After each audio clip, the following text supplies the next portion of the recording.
to preview tomorrow's NBA Cup quarterfinals. For the first time ever, we get quarterfinals in the NBA Cup. So the NBA Cup was introduced last season as the in-season tournament. This time around, we're calling it the Emirates NBA Cup, and we have quarterfinals, which I'm happy about this, that we'll have quarterfinals, because this gives it more of a tournament,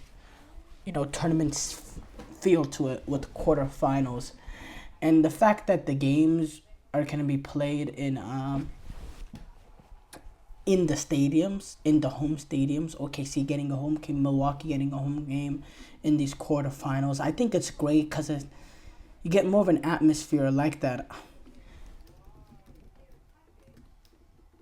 I didn't like it last season in when they had the semifinal and the final at T-Mobile Arena, because the atmosphere was pretty dead. At least from I wasn't there, but at least from hearing it while watching on TV, it wasn't electric. I didn't like the atmosphere at all. I thought it was a pretty dead. Now the games ourselves, like especially the Pacers Lakers game, that game was really, really good. I enjoyed that that final.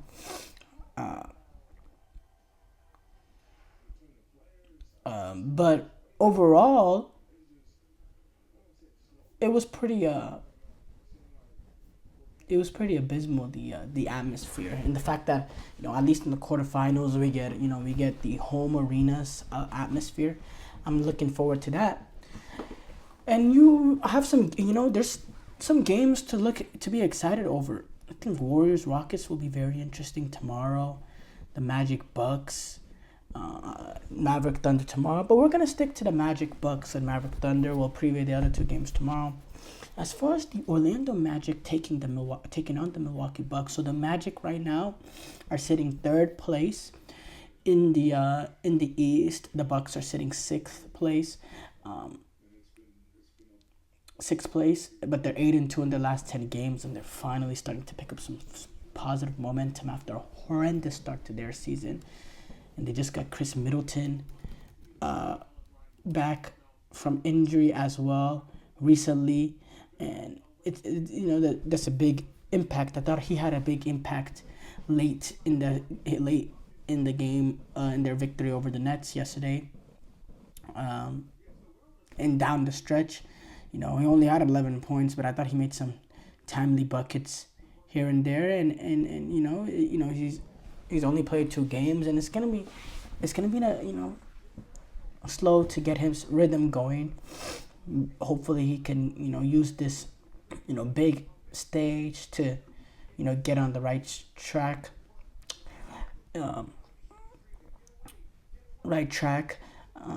The Orlando Magic, they got in as a wild card team. They finished second in their group.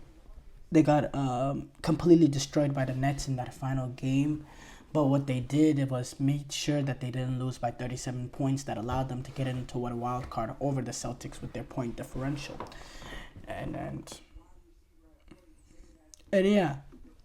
So yeah, now the Magic have to go away to the Milwaukee Bucks. Go away to the Milwaukee Bucks for that one. I'm interested to see whether or not Chris Middleton can finally make 11 points in the first 2 games. Not great, but it's gonna it was always gonna take him a while to come back from the injury he suffered. But I feel like this is an opportunity. I think we can expect potentially a semi big game from Chris Middleton, a re-announcing game that he's fully back and ready to be an important part of a front three containing Damian Lillard, Giannis Antetokounmpo, and Chris Middleton. I also think Damian Lillard is an extremely clutch player in this winner go home sort of moments down the stretch. I expect Damian Lillard to not be afraid and to come up with the big necessary plays. I feel like the ball will be in his hands late game if it's a close game situation. I I I definitely expect the Orlando Magic to be able to keep it close. Franz Wagner, he's had a really good season this year. He's averaging um, he's averaging 24.4 points a game. He started off had a he also had a very good season or very good start to last year's season. Dipped off a little bit later on, but this is a guy, he steadily improved in his career, starting off at the 15.2 point per score, then brought it up to 18.6, then brought it up to 19.7. Now he's averaging 24.4 points a game, shooting from 46% from the field. He can make a real impact on a ball game. Franz Wagner can. Um,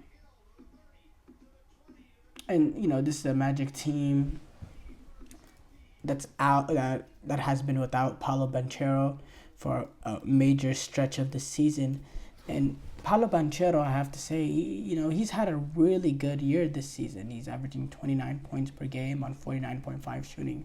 So the fact that the Magic has been able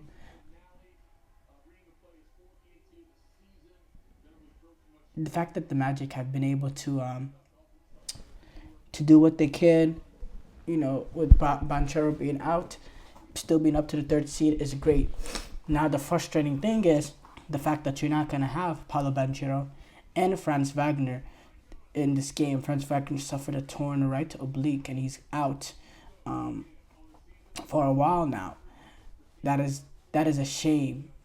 That is a shame because that's your two big plays. Two big players, and now the Magic are going to be really reliant on their depth in this one in a high stake environment. Yeah, that's gonna be rough. You're missing your two best players. You're taking on the big three of Giannis, Damian Lillard, and Chris Middleton. That's frustrating. That is frustrating. The winner of this game will move on to take on the Knicks Hawks winner in the semifinal. Um, and and look, the Magic, despite the injuries, they've been able to prevail and they've been able to push through all the adversity. And Milwaukee, it's not going to be an easy game for Milwaukee. Um,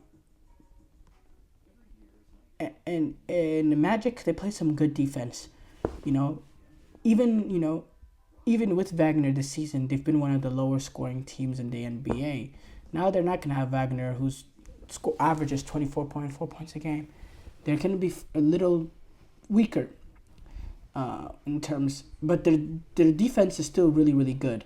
They'll make it difficult for the Bucks. They won't give the Bucks easy offense. So yeah, look, I'm favoring Milwaukee because of the clutchness of Damian Lillard. I struggle to think how Magic can slow down Giannis, even with how good they are defensively.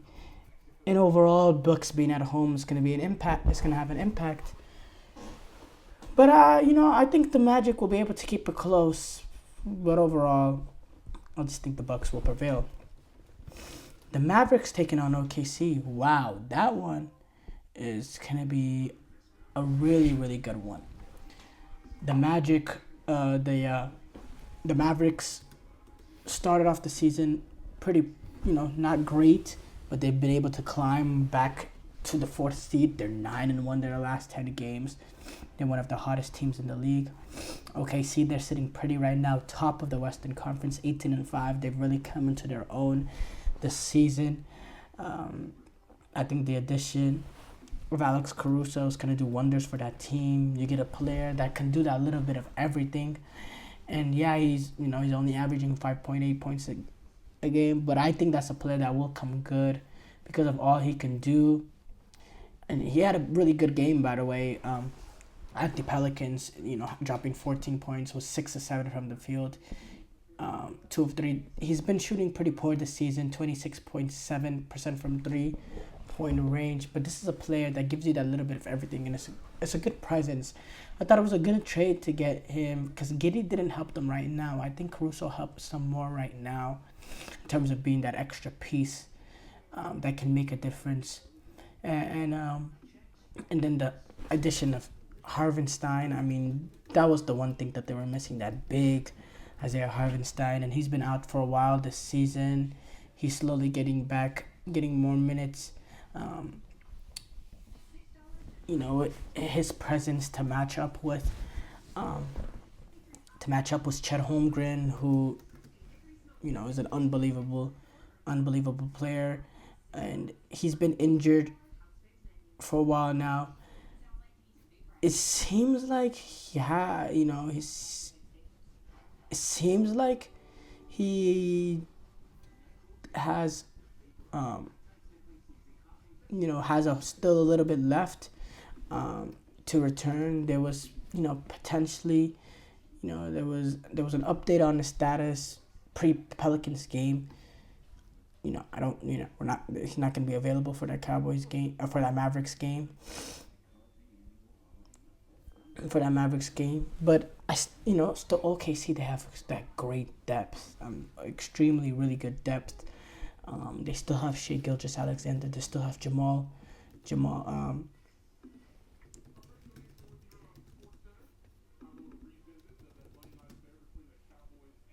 Technical difficulties there. They still have technical difficulties. Sorry, they still have Jamal Williams. Not Jamal Williams, Jalen Williams. They still have Jalen Williams, J-Dub, who's averaging 22 points a game, shooting 39% from three. He's able to,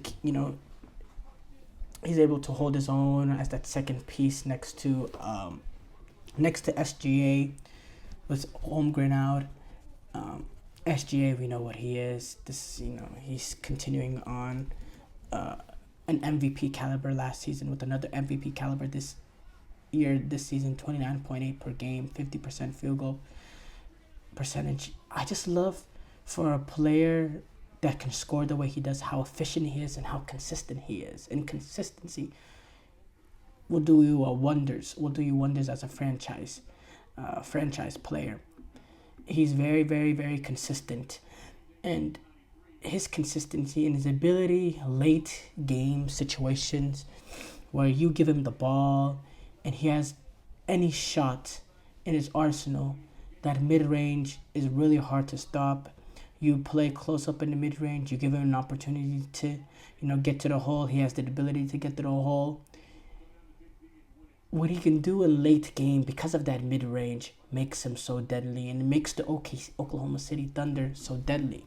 The Mavericks, they're starting to figure it out. This team is starting to look pretty deadly. Luka having himself a great game against Toronto, getting 30 points, 30-point triple-double. Kyrie as well. He's been averaging 24.3 points this season. He's shooting at an efficient range this season, 47% from three. They're just matching up. Him and Luka are just fit together like peanut butter and jelly. It's just perfect. That guard combination. Defensively, they're much improved from what they were earlier this season. Offensively, they look like they have more cohesion. It seems like Jason Kidd is starting to finally figure out this new team. That was an improved team from last season, but that took a little bit of time to gel. But now they have to go away to Oklahoma. Mavericks, they don't have a problem going away to Oklahoma. They got a few wins last season in the playoffs. The Mavericks did get past OKC to win. Now, a lot of that to do with OKC's experience, a lack of big. Now they have Harvenstein to limit the production of a Derek Lively or a PJ Washington. So I want to see, does the addition of Harvenstein make it easier for the OKC Thunder to deal with Gafford,